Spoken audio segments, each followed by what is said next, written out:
Hey, thanks, Scott. I don't think it's the key to the market. Yes, it's important, but here's why I don't think it's the key to the market.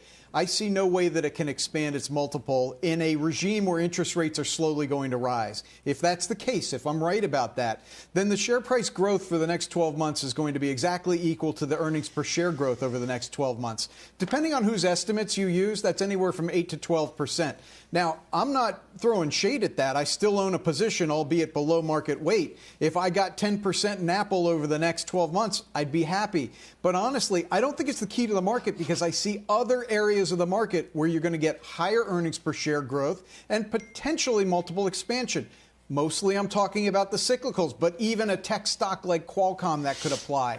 The reason that we talk about Apple so much is because it's, what, 6% of the S&P 500? So in that regard, it is important. But we have seen this year and last year periods of time where Apple underperforms and the market goes higher. And I think that's what we're going to see here. I think Apple will go higher, but I think the market will go more higher, and I think cyclicals will do even better than the market overall. Maybe, Shannon, it's different this time.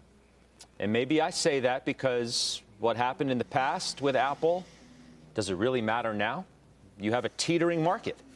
You have the market on edge, and the NASDAQ is ground zero for the teetering that the market is feeling right now. And if you have a mega cap stock like Apple, the biggest in the market, break down, if it goes below 152 and then it goes below 150 and it starts to really break down, you're telling me the market's going to be able to withstand that like Jim Lebenthal just made the case it would?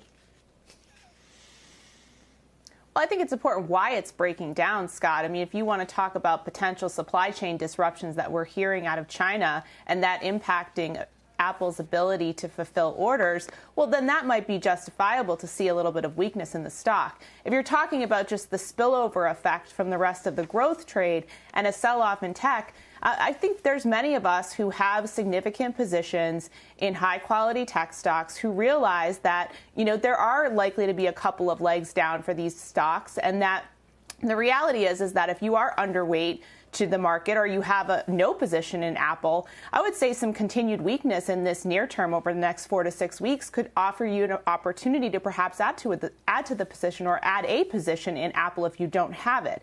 It's still the #1 global consumer brand. And the last time I looked, Scott, the consumer is not completely on the sidelines, even with the inflation that we've seen. So I would say to you, it is likely to have a negative impact on the index, just given the weight, as Jim said.